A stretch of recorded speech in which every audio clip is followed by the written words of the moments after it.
All the following is for entertainment purposes only. For it's only in entertaining ideas our consciousness expands. I see our ongoing evolution as revolution.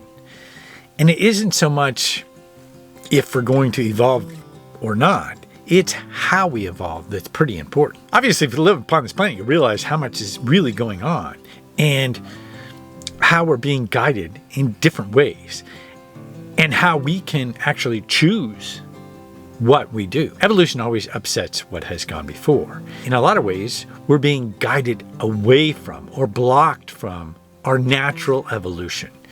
And that's the ongoing battle. Human beings will continue to invent technologies outside of themselves until they either realize all these technologies are inferior copies of what is inside of them, or they destroy the world. The question is, which will come first? There are those who are guiding us towards evolution via AI, and then there is the natural evolution of being guided through our spiritual consciousness. And I believe there's a bit of a twist in there, meaning it's not always clear one or the other. If you've researched alien tech, you know that in some cases the alien spaceships have been actually controlled through organic and consciousness and maybe a bit of tech in there. There's a blending of that. Now, if you extrapolate that, then you can see where there's a chance for consciousness, our spiritual evolution, to blend with AI, with tech, and it being something that's good for us, that is actually enhancing us. But right now, it really feels like we're being guided and manipulated away from that possibility. Meaning there's a sense that we are being guided or controlled and manipulated rather than guided towards evolution. Now, one of the quandaries that I've had more recently has to do with our history. Our history is not as it seems. So more recently I came upon the idea that AI has always been here, waiting to be discovered, or in fact guided toward that discovery. There are in some cases those that say, we've gone before, there are 5 different advanced civilizations that have gone before, we are the 6th and might be the one that actually makes it because we've been destroyed before. Now, if you took this idea and you looked at aliens, that could be alien technology. It could be aliens and AI could be one.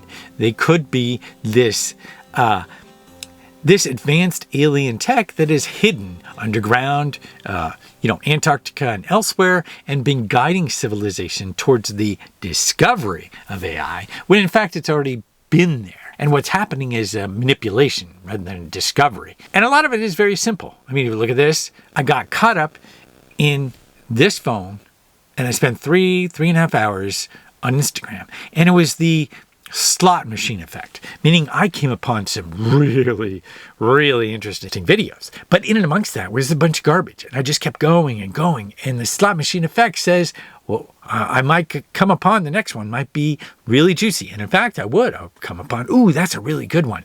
And I would keep going and going and going. But then time just goes by. Now, that's a really simple thing. And now phones use AI more than ever before. And there's a big push towards ChatGPT, which is great. It can be utilized in a lot of different ways. But the problem is when you look at the disclaimer right off when you use it, the fact that there can be false information in and amongst all that's given to you. Well, why would you use it in the first place? You're going to have to fact check so many things. You might as well just do it anyway. AI can be used in a lot of different ways, but truth isn't necessarily one of them right now.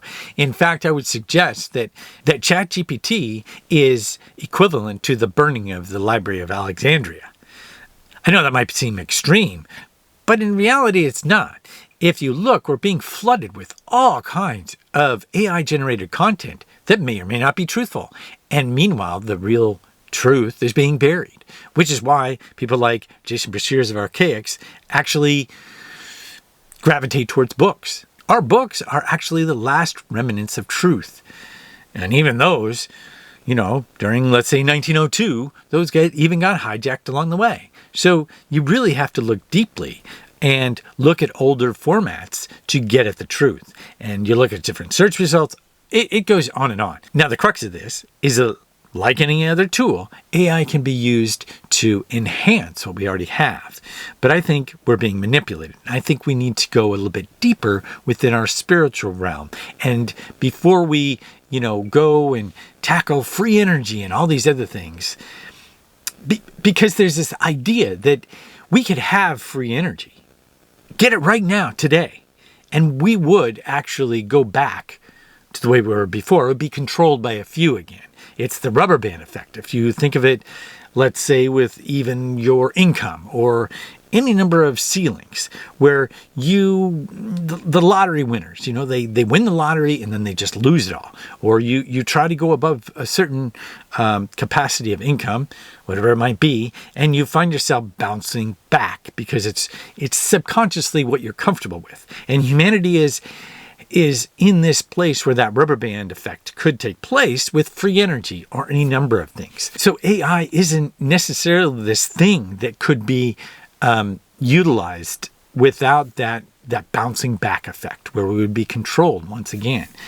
AI can be used as a tool to enhance, but I think we have to evolve spiritually on the inside, to go inward, to connect with our earth again, to connect with God, and where we are internally within our spirit. And that evolution has not taken place as fast as technology. And that evolution has taken place. And in fact, the technology is hijacking the spiritual development, in a sense, blocking it. Whether that be intentional or not, I believe that it is, but you may not believe that. Whether it is or not, the outcome is actually the same, meaning we are actually being blocked from that evolution because we are so focused on the outside world, or from putting on the glasses and not really spending time in silence in nature and with our spirit. Our evolution comes from that inner knowing and that inner guidance. Instead of consuming, we should be creating for each other, not for corporations, but for each other. Humans are not happy when we do not do something with our hands and our minds. That there is a purpose that we have to build something on this planet. And from what I've seen from most blue-collar workers, the stats say, which is fascinating, that people who work in small businesses, on average, 60% of them like their job. 60 to 80% of people who work in corporations do not like their job. And so I go to this idea that we've kind of let ourselves become disconnected completely with the labor that we do from our hands and with who we are. Mm-hmm. I actually think they should be pretty connected. I think the data says they should be more connected than they are. Mm-hmm. And we appear to be happier when they're connected. When we create and connect with each other directly, without the middleman that's always been there, the gatekeepers, we will evolve much faster than if we just continue to wait for someone to save us, to have Christ come down and save us, let's say, or any number of people that represent this idea that they're going to be the one that saves us. We're waiting for permission. This is not waiting for permission. Because technology is moving so fast, it's forcing a bit of a tipping point within our human evolution, our consciousness.